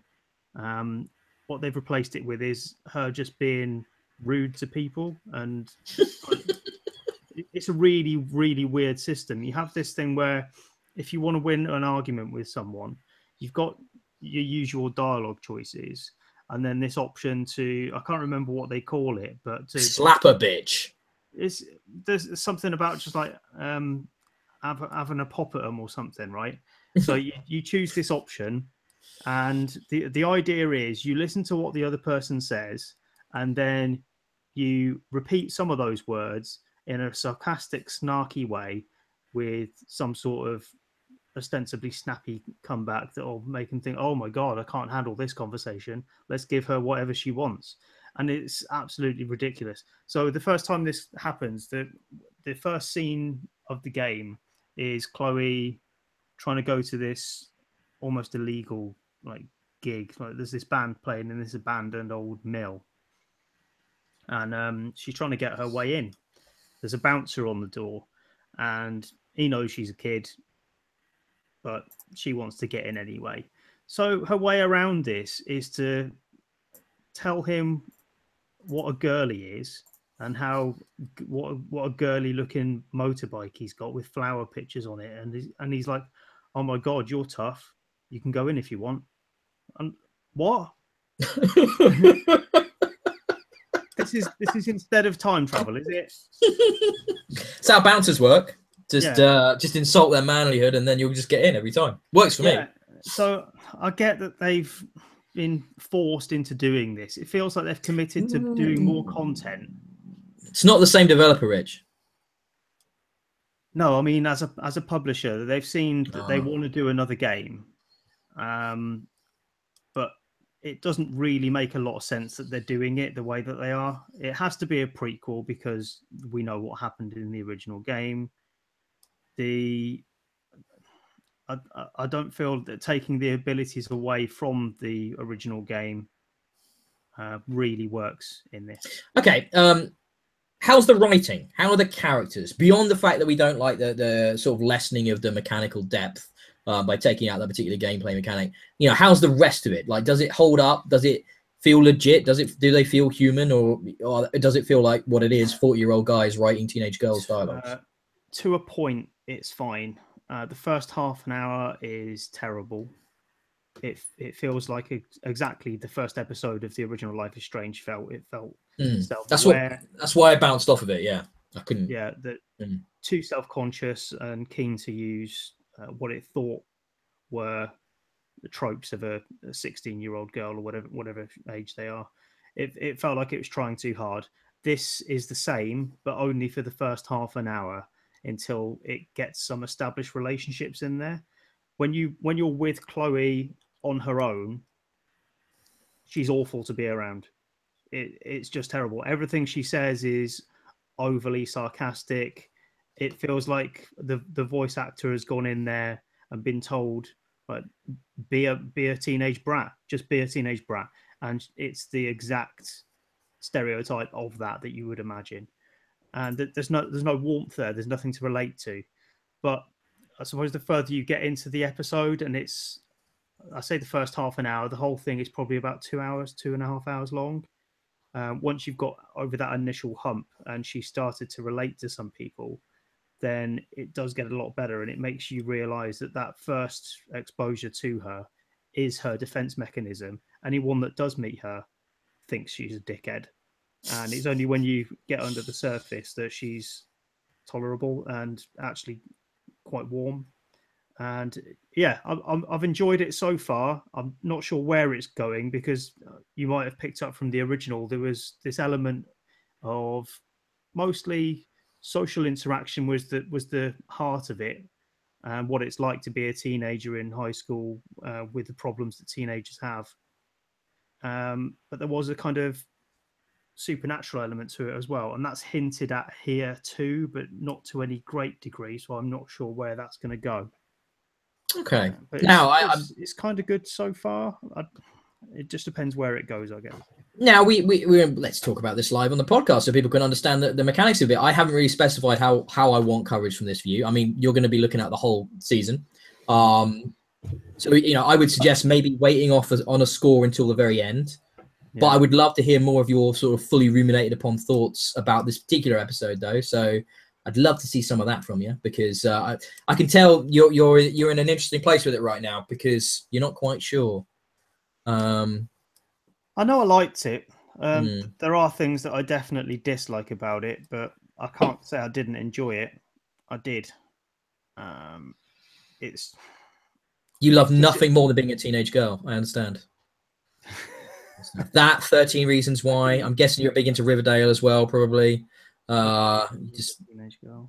I feel like there's one trapped inside you, at least at the weekends. So yeah. He's got nothing now. He's got nothing. Do you know what? Do you know what else is strange? You ready for this? After like nearly 20 years, we've got a really good Sonic game. We talked about this last time, but Joel's also been playing it this time on Xbox compared to me and Richard on Switch, because he's going to do us a review for it on Xbox. And yeah, you don't have like a crazy affinity for Sonic, do you, Joel? I wouldn't say a crazy affinity. It was when I was a child, I had a Game Gear, and I played the Sonic the Hedgehog and Sonic Chaos on that quite a lot. In fact, the original Sonic the Hedgehog on that. I also had a Mega Drive with Sonic the Hedgehog as well. So I did play a lot with Sonic when I was a child. And I used to like him very much back then, actually. I used to draw pictures of Sonic at school and on my... Oh, were they online? Did you do any overseas Sonic characters? This was before the internet, Ben. This is back in the age of pen and paper. Can you draw me one now? And before keyboards, I guess, because I could actually handwrite back then. So going. Let's get straight to it. I really like the philosophy of the approach of this game. So it starts you off with a complete virtual carbon copy of the first level from Sonic the Hedgehog on the Mega Drive. And from there, it sort of, as you progress through the game, it subtly evolves with new content. So I enjoy that aspect. I love that very familiar initial feeling that you get from playing the game and rushing through the first couple of levels, and then the differences start eking in. You notice that the soundtrack remixes. So it's the same overall tune, but sort of remixed into a more modern thing. I really liked that aspect of it, as well as the levels then get a bit different. It's kind of, you don't really, I couldn't really tell per se that, you know, the level 2 is different and how it went on. And but then I am sort of harked back to certain elements of the game that I really just never really ever enjoyed. I don't think those special stages just feel so much like technical demos of the era that they came from, that they don't really work anymore. I don't think they lent into them way too hard. There's way too many of them. Every checkpoint has got one, and it's just like, no, I don't want to do this again. Those bloody blue balls, I just hated those. I even hated those on the Mega Drive. It was just so crap, and it still is awful. So I think it shows both the good and the bad of Sonic. For a hardcore Sonic the Hedgehog fan, or anyone who grew up with Sonic that really is looking for something to go back and play that captures the, you know, that feels like Sonic did back then, this is perfect. It's got that solid foundations, and it's got some new subtleties as well, which make it kind of interesting that you can, it becomes kind of a game of spot the difference in certain places. You're sitting there, you know, there's so much familiar, but there are subtle differences, and you're spotting them in your head, and you feel kind of, oh yes, yeah, that's different. It sort of takes you back and brings forward some of those memories that, you know, deep down in your head. But for the newer fan, I kind of find myself, and this is a problem I kind of suffer with a lot of these old remakes of games and things, that I start playing them and I really enjoy them for about 30, 40 minutes, maybe an hour or so. And then it begins to wear on me. I don't find the gameplay as engaging. I think it's just because the things have moved on. I've been through that era. Back then I played those games and I played them to death. And then we moved up to the kind of N64 3D PlayStation era, and I played those games, and they were all great. They were all great games of their time, and some of them just don't age well. Some do. Sometimes the gameplay is just so good they can stand up. But yeah, personally for me, I find myself not being able to engage, not wanting to see the whole experience through, if you know what I mean. I play that hour, I enjoy it, and then I kind of wane off, and I start thinking about other games that I've got at the moment that I want to be playing instead. So and then the other aspect I wonder is there enough here? So for somebody who didn't grow up back then, never went through playing Sonic games or Mario games, or was a millennial per se, is there enough in this game to sort of convey what when we all talk about Sonic, what we, you know, and we explain to people, you probably wouldn't understand because you were there. Was there enough in this game to so for someone curious enough to wonder what all the older generation per se are all talking about, what all the fuss was about, is there enough here for them to go back and sort of answer some of those questions, so they can experience for themselves? I think in some aspects, yes. I think it's the best, most fairest representation of what the gaming was like then. But is it sticky enough? Is the gameplay good enough for somebody to want to see it all the way through and play and enjoy it as much as we all did back then? I feel like Mania is the big difference with Mania is that it's not just a rehash though, is it? There's lots of new. No, you're right. Every now and again, you're playing, and then it throws something in. You're just like, have you played Puyo Puyo yet? Nah, I got to the Mean Bean machine, which I had to laugh at. That made me laugh. Yeah, that was a boss fight, and it was just like, pretty sure they never did that before. Yeah. So there's some great. I love how they're doing the remixes on the zones. That like you said, you have your kind of classic take, and then you get the modernized. Let's bring in mechanics that are a bit more up to date and creative and stuff you wouldn't have seen back then. And it's almost like it's going, well, this is what it was, and this is what it is. And it's just like, here are the two sort of halves of this thing. I think it's a pretty genius product. I know me and Richard, I haven't had a time to put much more into it, but it's really cool, isn't it, Rich? Yeah, I mean, I still haven't gone back to finish it properly with the crystals and all that, the Chaos Emeralds, but I have finished the game, and I was really, really impressed with it. I think it does enough to evoke nostalgia in people that were there first time, because it's got those rehashes of the original levels, but by mixing those up in the second acts as well, it is saying to the modern gamer, this is what make Sonic relevant now. This is contemporary gameplay. It works today. It's not just a nostalgia fest. So yeah, I thought it worked on all levels for all players. It was good. You know what makes Mario relevant now?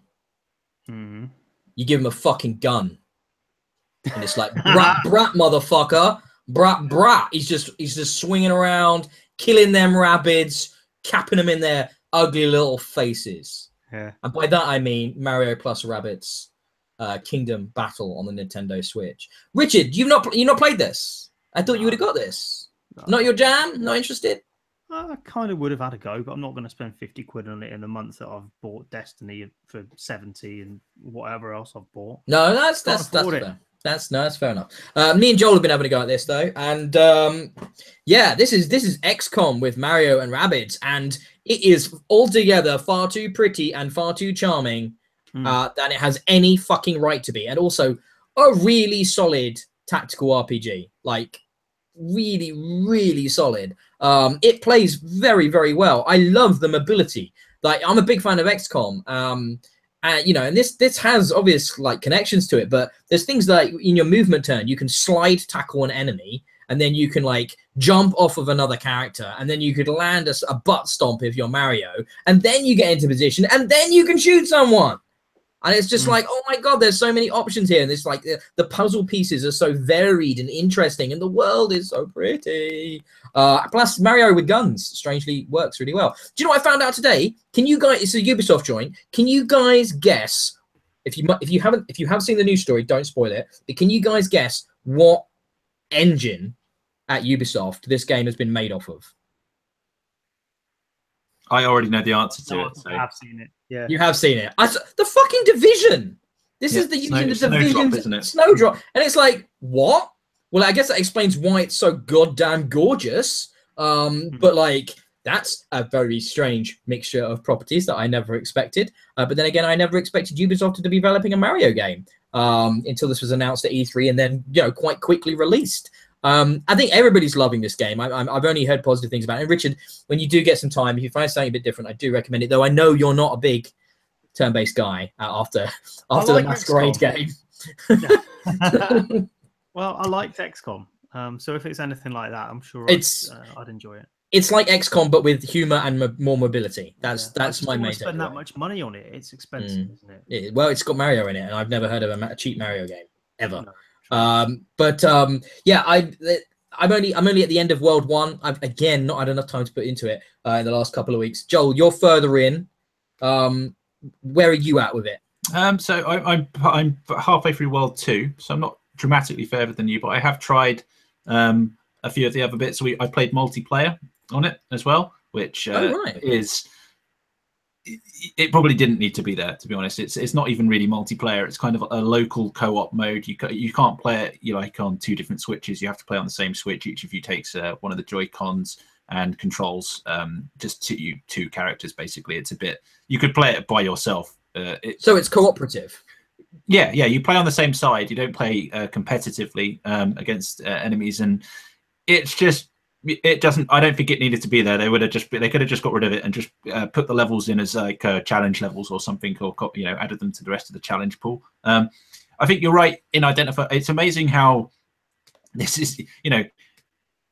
It's amazing that Ubisoft made it. I'm assuming that Nintendo have had a lot of supervision and input into the whole look and feel as it's gone on. I've been reading about this. They took the Mario with blaster concept to Miyamoto, and he was just like, yeah. And then they basically made it.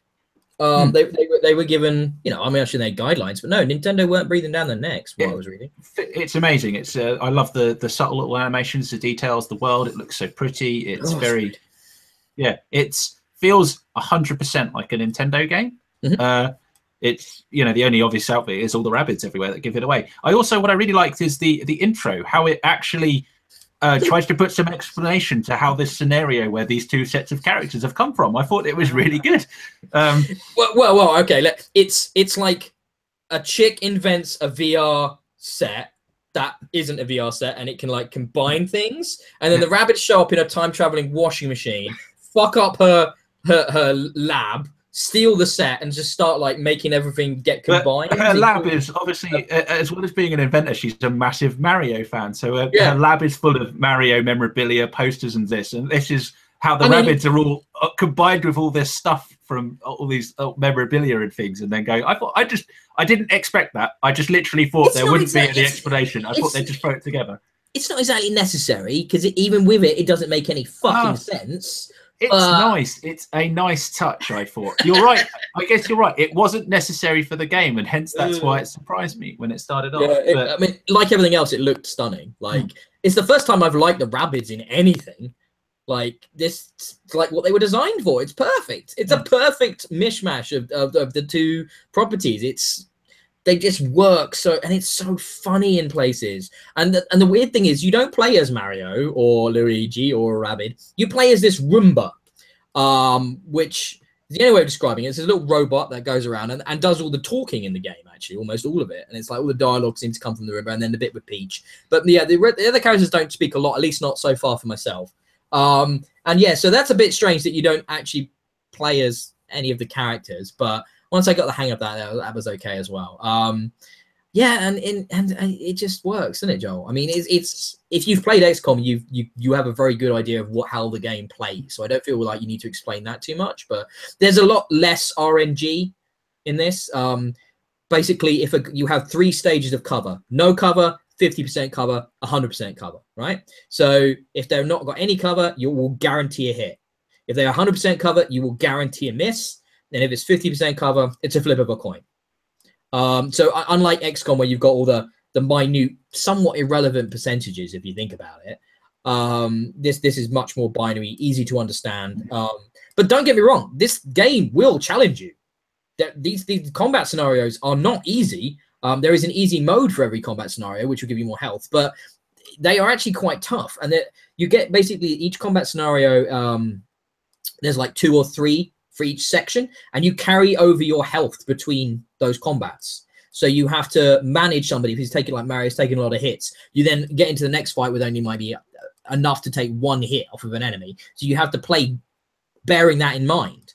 And you want to end up trying to beat each combat scenario with a perfect score, which means under the turn limit and with all 3 characters surviving.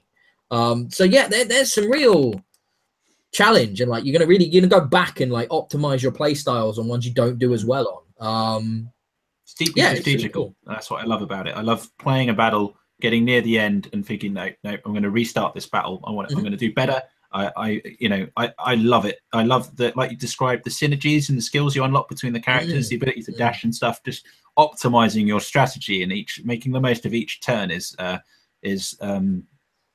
boy, do you kick yourself when you fuck up and you're like, oh my god, why did I just move that character first? Because I should have moved that character into position so I could have jumped off that character and then done a stomp on that character and then moved into cover there. Oh, restart. Yeah, it's really good. Yeah, it is. It's very, very, very good. I have a couple of little gripes I've come across so far. The camera can be a little bit irritating in places. Sometimes they lock it in a certain position, which is a bit frustrating. Isn't that just when you're walking around the overworld? It is, but it also, I don't know if you've done the final battle of the first world. No, I haven't finished the first world. Yeah, I think the camera is there specifically trying to do something to try and, I think what it makes it easier, but it kind of makes it a bit difficult to see around some of the blocks and things like that. Okay. So they put it at like a more shallow angle. I found that quite irritating. I'd much prefer a bit more freedom of control on the camera.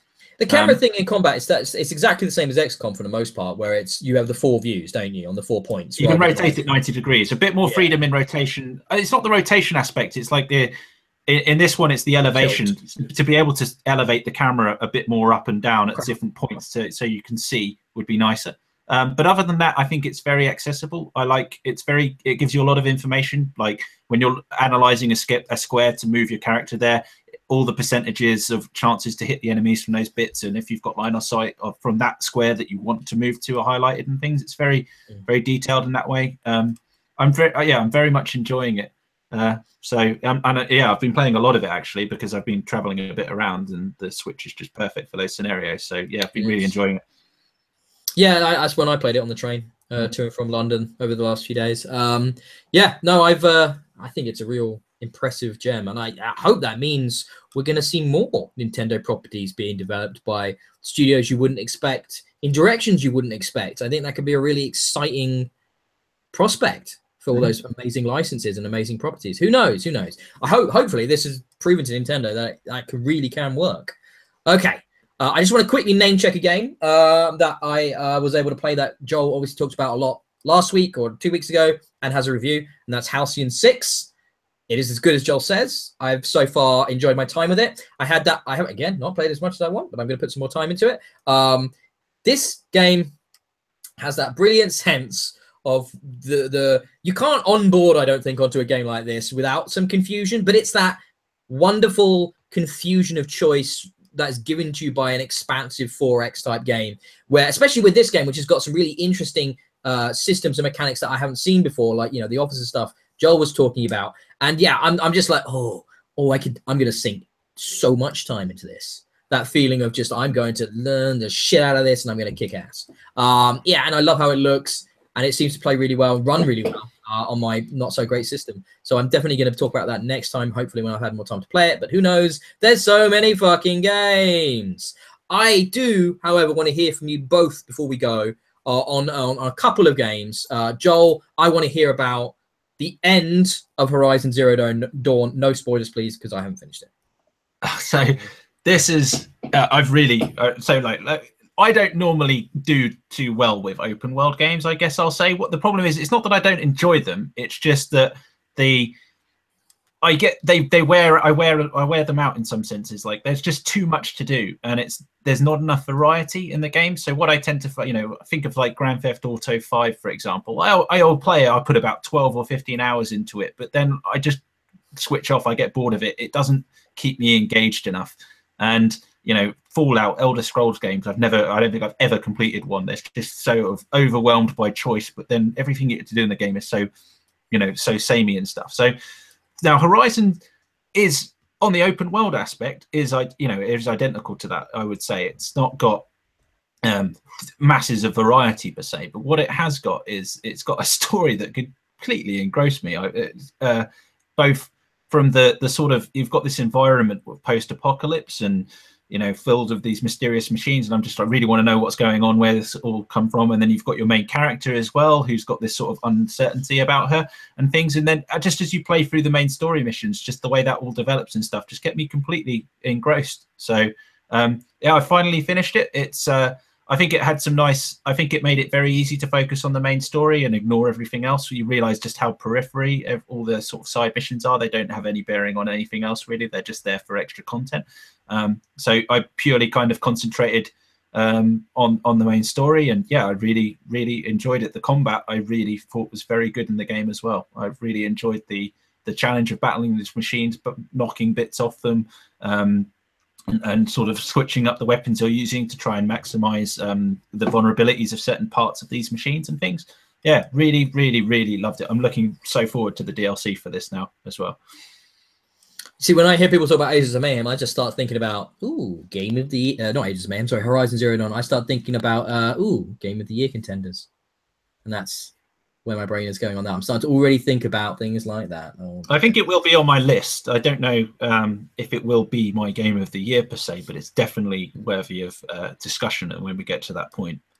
And Richard, I would like to hear your thoughts on what probably won't be a Game of the Year contender, which, so that Freudian slip that happened a moment ago, it's very telling. However, I enjoyed my time with this, though I seem to be in the minority. So I'm curious to see, I don't know how much you played, how much time you've been able to carve out for it, but where are you at with Agents of Mayhem? How are you feeling about it?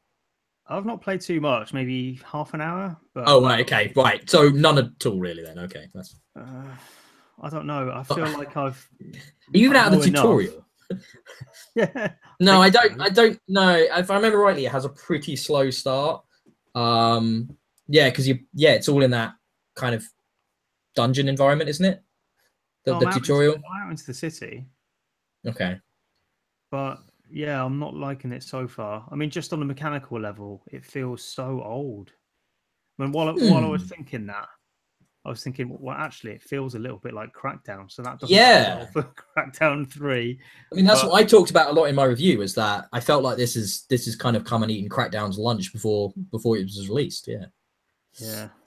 I don't know. I think Crackdown, I forgave it that because it was so much fun to blow everything up and jump up the towers and whatever. But this doesn't really feel as much fun. Maybe it's the characters that are really putting me off, because I've never been a fan of the Saints Row games, because it does have this irreverent tone that just shouts, "Aren't I funny?" But no, you're not, mate. Sorry. If you tell me you are, I'm not going to buy it. And that's just how I feel with Agents of Mayhem. It just feels like it's trying hard, and I can't get into it. I think one of the problems it has is that the best characters aren't the ones you start with. The 3 characters you get at the beginning are actually quite weak. They're probably the most generic ones. I like the girl out of those 3, but the 2 guys are really boring. There are quite a lot of characters to unlock in Agents of Mayhem, and some of them are absolutely brilliant.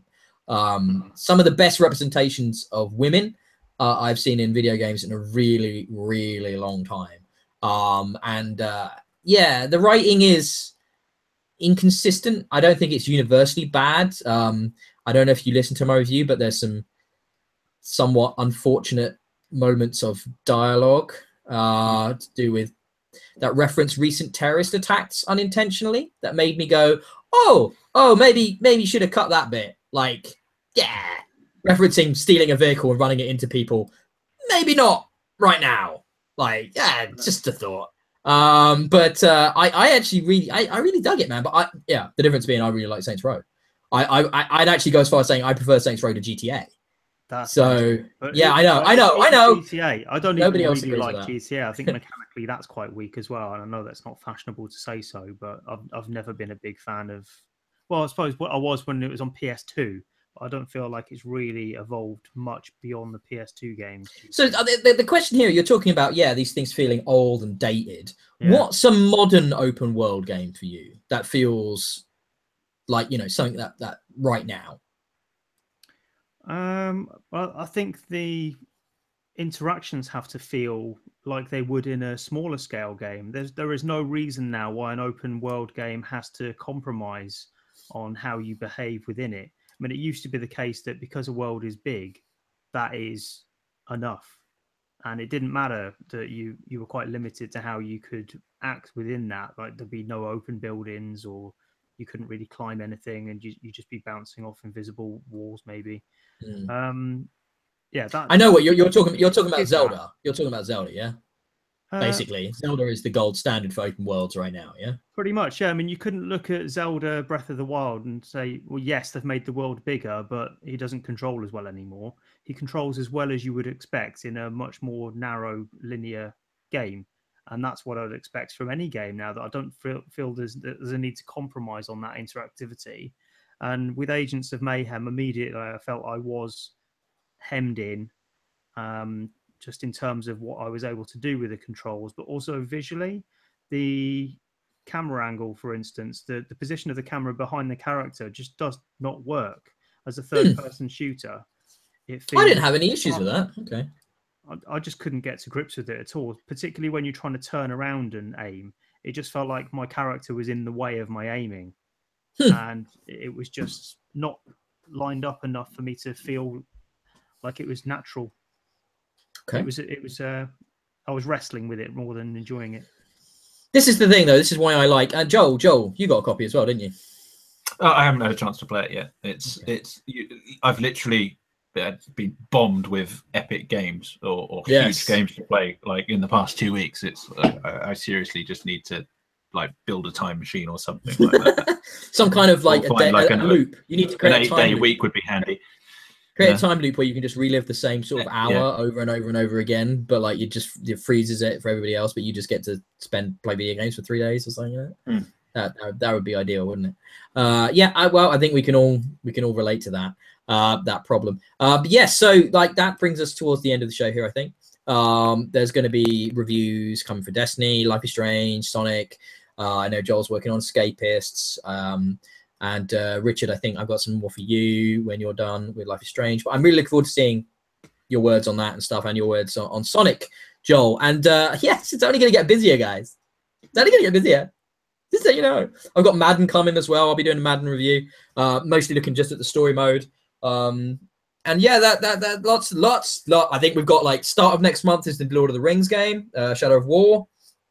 And then I think it just goes Assassin's Creed, the new Mario, that fucking millions of games, constant games.